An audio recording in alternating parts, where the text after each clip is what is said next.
नमस्कार। आज हम पढ़ने जा रहे हैं हंसना मना है। हंसना मना है मतलब आपको हंसना नहीं है। अक्सर आप बहुत कम हंसते हैं।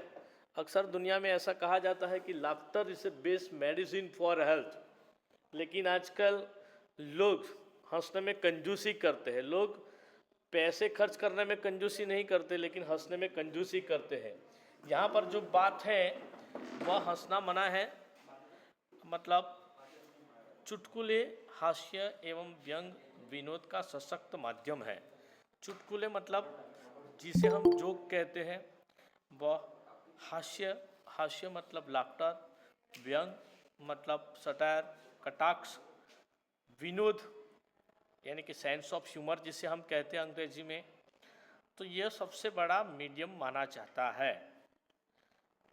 चुटकुले का प्रमुख गुण यह होता है कि वह उनका स्वरूप छोटा और संवाद छोटे छोटे होते हैं। एक व्यक्ति दूसरे व्यक्ति के साथ बात कर रहा है तो वह एक दूसरे से डायलॉग डिलीवरी करेगा। डायलॉग डिलीवरी मतलब दोस्तों संवाद करना। संवाद करना मतलब एक दूसरे के साथ बातचीत करना एक कला है। Communication is one kind of art. शिल्प कला, काव्य कला, वास्तुकला, चित्रकला, जिस प्रकार से ये सब कला है, उन कला में बातचीत करने की कला भी एक अद्भुत कला है।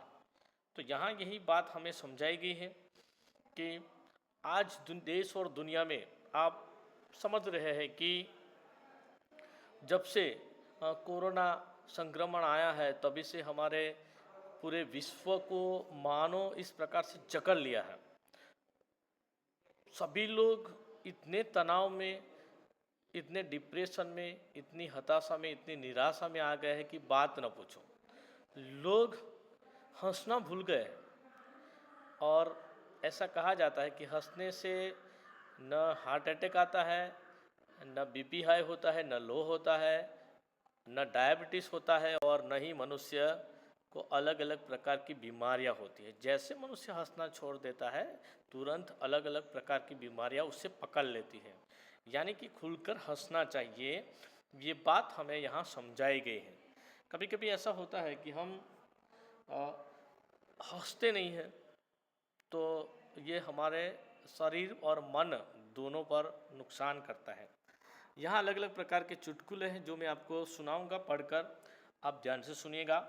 और अगर आपको समझ में आया और अगर आपको लगता है कि इसमें से हंसी मिल जाती है हंसने के लिए, शायद आप कपिल शर्मा का शो देख रहे होंगे, वहाँ पर आपको अलग अलग प्रकार से हास्य मिल जाता है। अलग अलग प्रकार के हास्य के लिए ऐसा कहा जाता है कि हास्य शब्दों में होता है, हास्य परिवेश में होता है, हास्य बोलने की ताकत में होता है, हास्य समझने वाले की शक्ति में होता है। हास्य हर प्रकार से होता है। पहला है यहाँ पर एक चूहा है, वो हाथी के पास गया और बोला, हाथी दादा क्या आप मुझे आपकी लुंगी 2 दिन के लिए दोगे? हाथी ने कहा, तुम उसका क्या करोगे? चूहा बोला, मेरे बेटे की शादी है, उसमें मैं तंबू लगाऊंगा। समझ में आया? ગુજરાતીમાં એના જેવું બીજું તમને કહું એટલે તમને ખબર પડશે। એકવાર હાથી રસ્તામાં જતો હતો તો સામે કીડીઓ મળી। તો કીડીઓ મળી તો બોલી કે હાથી દાદા ક્યાં જાઓ છો? તો હાથી બોલ્યો કે હું મારું પેન્ટ સીવડાવવા જાઉં છું। તો સામેથી કીડીઓ બોલી કે થોડું કાપડ વધે તો અમને આપજો, અમારે ચડ્ડો સીવડાવો છે। समझाए છે दोस्तों? ओके।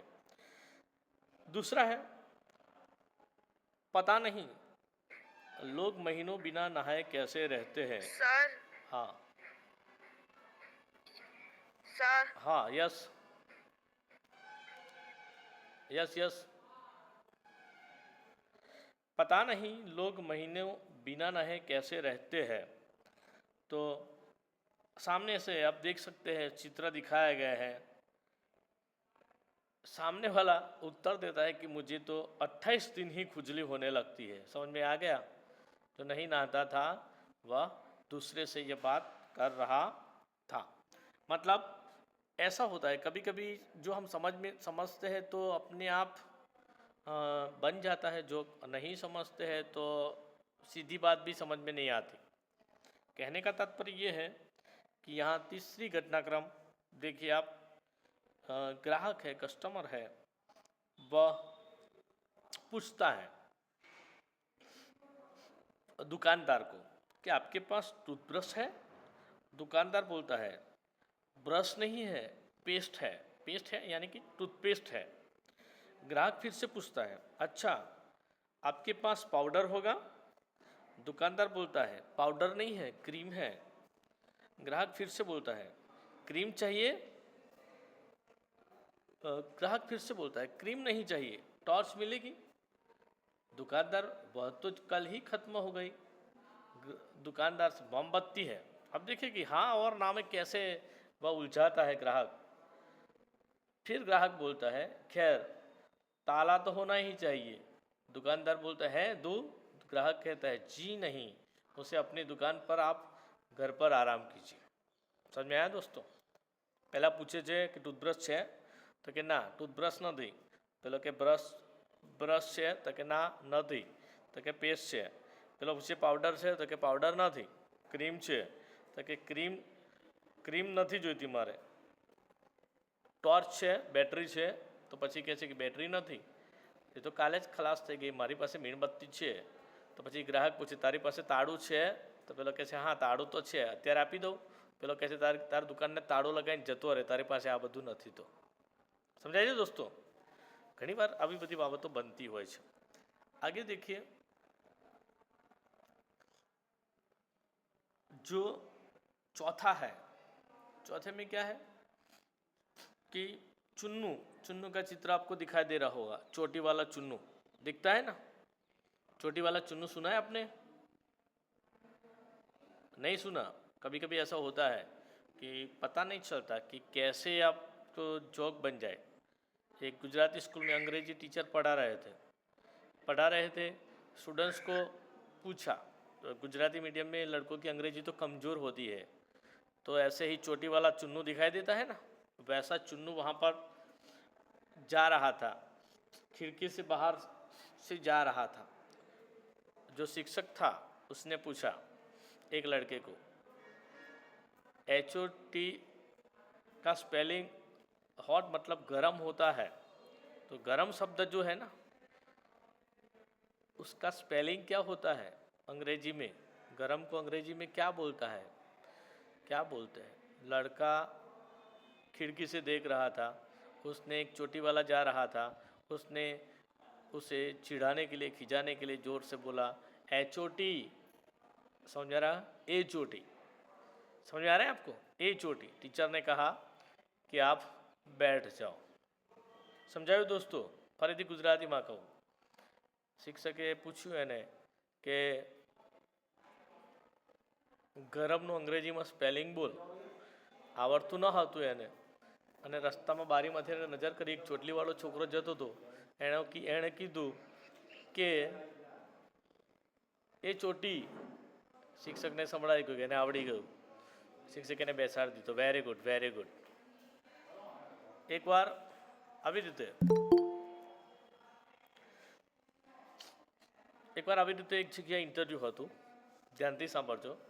ગુજરાતીના હસના મના હે પ્રકારના જેની અંદર ચોક છે। થોડુંક એમાં શિક્ષણને લગતું નહીં, પણ કેટલીક વાર હાસ્ય કેવી રીતે થાય છે ને કેવી રીતે પ્રશ્ન થતા હોય। એકવાર એક ઇન્ટરવ્યૂ હતું જેની અંદર અંગ્રેજીનું જ્ઞાન ચકાસતા હતા। કેન્ડિડેટ એટલે ઉમેદવાર ઉપર વારાફરતી આવતા હતા। ઇન્ટરવ્યૂ લેનાર વ્યક્તિ વારાફરતી એમને પૂછતા હતા અને અલગ અલગ પ્રશ્નો પૂછતા હતા। એક જણ ગયો, તેને પૂછ્યું કે નીચે એક કુંવારી છોકરી ઊભી છે। બીજા માળ પર ઇન્ટરવ્યૂ ચાલતું હતું, તો કે નીચે એક કુંવારી છોકરી ઊભી છે, અંગ્રેજી કરો। પેલાને આવડ્યું નહીં। પછી થોડી વાર પછી એને બહાર મોકલી દીધો। થોડી વાર પછી બીજો ગયો અને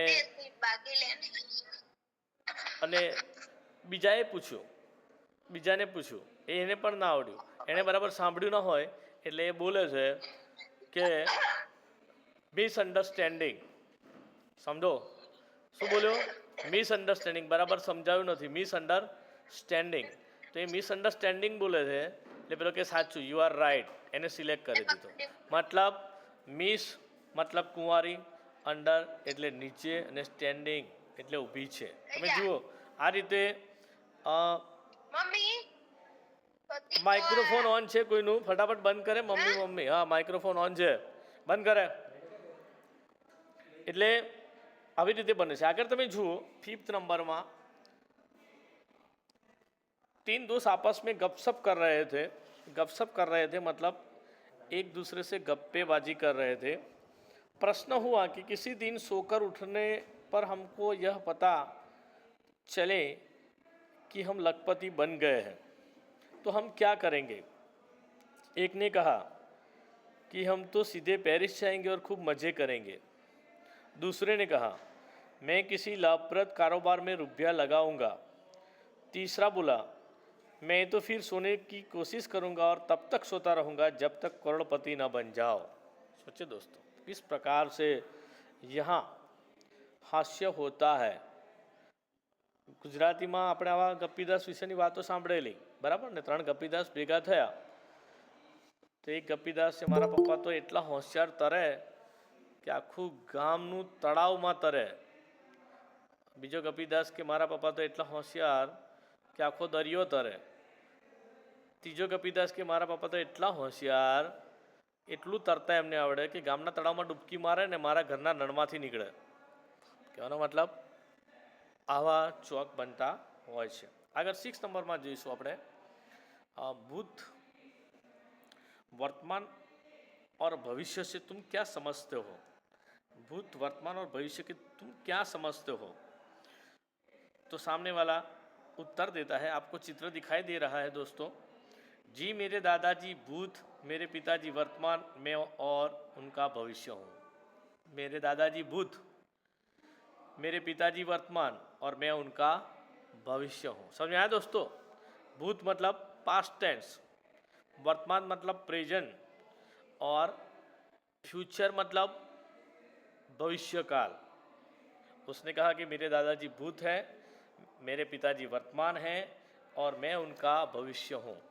समझ में आया? कल यानी कि कल बीता हुआ भूतकाल, आज यानी कि आज, कल यानी कि आने वाला कल. समझ में आ गया? एक बार एक अध्यापक पढ़ा रहे थे, बच्चों को पता नहीं चल रहा था कि वर्तमान काल किसे कहते हैं, भूतकाल किसे कहते हैं और भविष्य काल किसे कहते हैं. विद्यार्थियों को पता नहीं चल रहा था, विद्यार्थियों को समझ में नहीं आ रहा था. तो शिक्षक ने क्या किया, एक गाना सुनाया. समझिए आप कैसे भूतकाल भविष्य काल यहाँ बताए गए हैं. उन्होंने गाना सुनाया, ध्यान से सुनिएगा. 100 साल पहले मुझे तुमसे प्यार था, आज भी है और कल भी रहेगा. Once again. 100 साल पहले मुझे तुमसे प्यार था, आज भी है और कल भी रहेगा. समझ में आ गया? नहीं समझ में आया? हाँ. 100 साल पहले मुझे तुमसे प्यार था मतलब पास्ट टेंस, आज भी है मतलब प्रेजेंट टेंस और कल भी रहेगा मतलब भविष्य काल. समझ में आया? यहाँ भूतकाल, वर्तमान और भविष्य काल से संबंधित बातें की गई है कि मेरे दादाजी भूतकाल है, मेरे पिताजी वर्तमान काल है. एक बार एक शिक्षिका, अध्यापिका, टीचर क्लास में गई और वो भी व्याकरण पढ़ा रही थी, वर्तमान काल, भूतकाल और भविष्य काल. जो शिक्षिका थी, जो मैडम थी, उसने कहा क्लास में जाकर, विद्यार्थियों को पूछा कि वर्तमान काल किसे कहते, भूतकाल किसे कहते, भविष्य काल किसे कहते. ये समझाया था. फिर उसने कहा कि मैं जो वाक्य बोल रही हूँ उसका आप उत्तर दीजिए कि कौन सा काल है. शिक्षिका ने कहा कि मैं बहुत ही सुंदर हूँ. फिर से सुनिए, मैं बहुत ही सुंदर हूँ. लड़कों ने उत्तर दिया भूतकाल. शिक्षिका ने कहा मैं बहुत ही सुंदर हूँ, लड़कों ने उत्तर दिया भूतकाल. आई बात समझ में? जो आपको समझ में आते हैं. शिक्षिका ने कहा कि मैं बहुत ही सुंदर हूँ, मतलब शिक्षिका की एज बढ़ चुकी थी और वह ज़्यादा उम्र की हो चुकी थी, मतलब पास्ट टेंस था. वो अपने आप को सुंदर बता रही थी, लेकिन लड़कों ने उसे व्यंग में, उसे कटाक्ष में भूतकाल कह दिया. समझ में आया दोस्तों? नहीं समझ में आया? ओके, ध्यान से समझना। हाँ, समझ में आएगा क्योंकि ये हंसने की बात है। आगे का जो हम बढ़ते हैं, जो प्रश्न है यहाँ 7वें नंबर में, रेल किराया इतना अधिक बढ़ जाने पर भी यात्रियों की संख्या में वृद्धि हो रही है, इसका कारण बताइए। ध्यान से सुनिए दोस्तों, रेल किराया इतना अधिक बढ़ जाने पर भी यात्रियों की संख्या में वृद्धि हो रही है, इसका कारण बताइए, प्रश्न था। तो उत्तर दिया गया, इसका कारण यह है कि हर आदमी यही सोचता है कि अगले साल किराया और बढ़ेगा, इसलिए अभी यात्रा कर लीजिए। आई बात समझ में? It is one kind of sense of humour. ફરીથી એકવાર સમજાવું ગુજરાતીમાં। રેલવેનું ભાડું વધારે વધી રહ્યું હતું તો પ્રશ્ન હતો કે જે મુસાફરો છે એની સંખ્યા વધી રહી છે, તો જવાબ આપવામાં આવ્યો કે એનું કારણ એ છે કે દરેક માણસ એ વિચારે છે કે આગલા વર્ષે રેલવેનું ભાડું વધવાનું છે અને એટલે અત્યારે રેલવેમાં મુસાફરી કરી લેવી જોઈએ। સમજ આયા દોસ્તો? ઓકે, आगे का है 8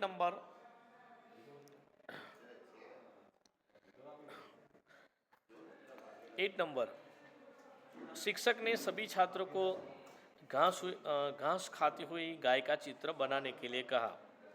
शिक्षक ने ऐसा कहा कि जो गाय है वह घास खा रही है, ऐसा चित्र बनाइए। सभी छात्र चित्र बना रहे थे। सभी छात्र मतलब सभी विद्यार्थी चित्र बना रहे थे और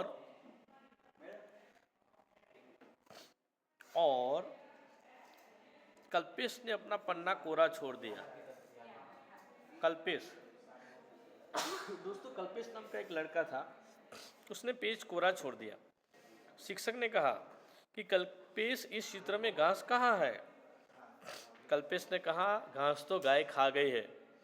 शिक्षक ने कहा, अच्छा तो गाय कहाँ है? तो कल्पेश ने कहा, गाय घास खाकर चली गई, उसने कुछ भी नहीं चित्र बनाया था। समझ में आया? गुजराती में शिक्षक एक બેઠેલી ગાય દોરવાનું કહ્યું અને છોકરાએ ઊભી ગાય દોરી, ત્યારે શિક્ષક દંડો લઈને છોકરા પાસે ગયા, કેમ તે ઊભી ગાય દોરી? ત્યારે શિક્ષકને છોકરો જવાબ આપે છે કે ગાય તો બેઠેલી જ હતી, તમે દંડો લઈને આવ્યા ને એટલે ઊભી થઈ ગઈ। સમજાય છે દોસ્તો? આવું છે। એકવાર એક શિક્ષકે ક્લાસમાં કહ્યું કે આળસ વિશેનો નિબંધ લખો। આળસ કરે ને, લેઝીનેસ, તો બધાએ લખી નાખ્યું, પણ એક છોકરો આખી નોટ કોરી રાખી। શિક્ષકે તે કેમ કશું લખ્યું નથી? તો પેલો છોકરો કે મને એટલી આળસ છે કે લખી જ શકાયું નહીં, આખી નોટ कोरी રાખી। समझाए છે? आगे 9th नंबर में आप देखिए कि चित्र देखिए, चुन्नू दिखाई देता है, HOT वाला, हॉट वाला। तो मम्मी से ज़्यादा, हाँ तो चोटी वाला चुन्नू है। मम्मी से ज़्यादा मुझे पापा का चांटा पसंद है। उसने कहा, मम्मी से ज़्यादा मुझे पापा का चांटा पसंद है। दूसरे बच्चे ने कहा, क्यों? उसने कहा, क्योंकि पापा प्रति चांटा 5 रुपये देते हैं।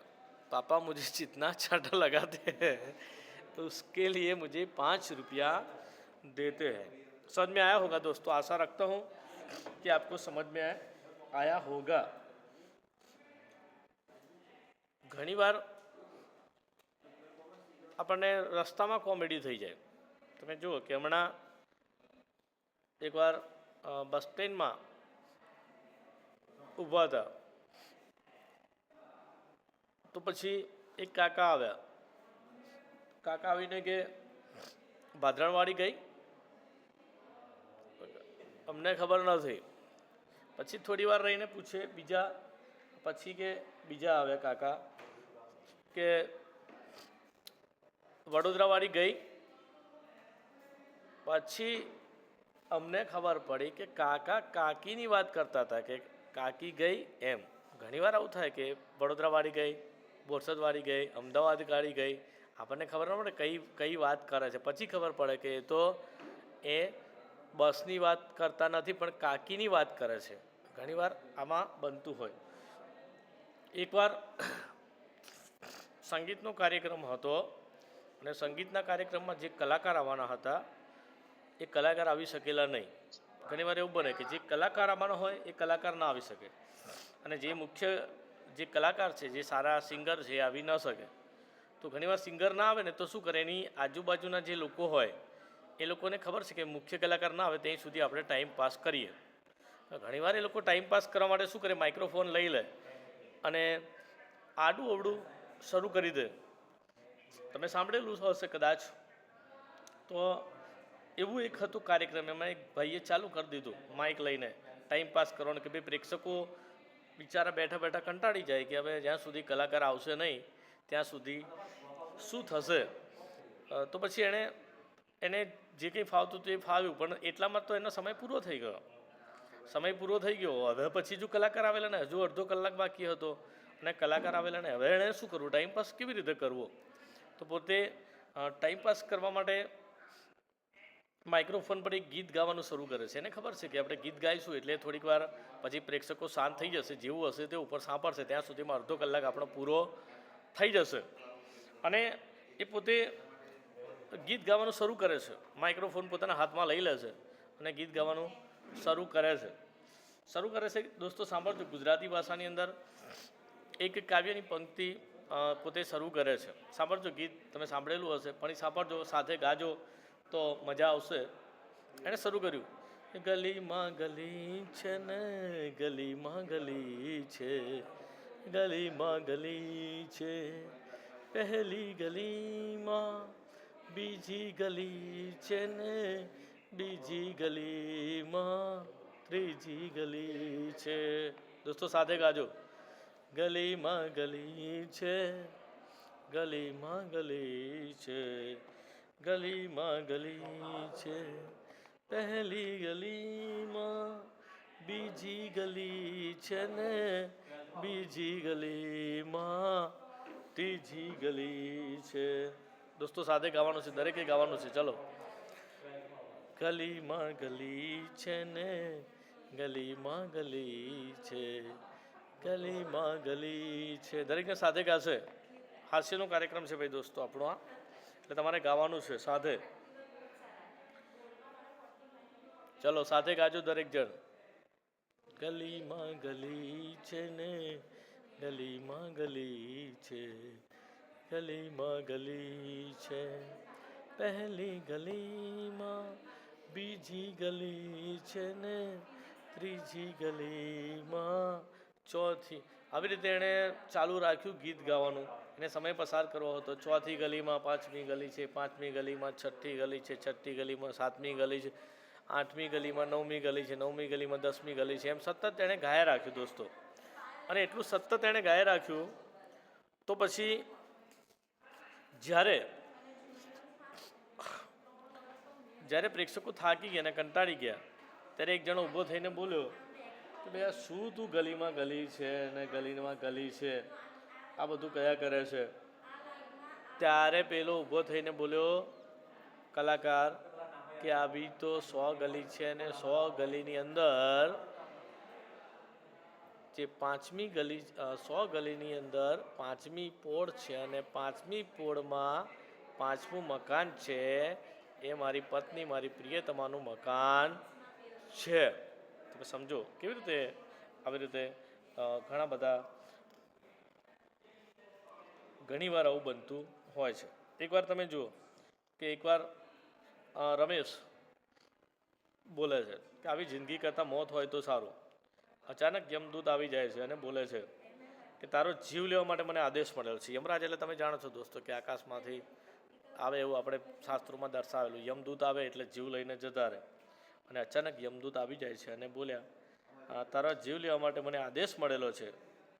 રમેશ કહે છે હસતા હસતા તો લો બોલો. હવે એ તો માણસ પણ મજાક નહીં કરી શકે. સમજાય છે ને. બીજો છે જોક્સ. આગળ આપણે જોઈએ કે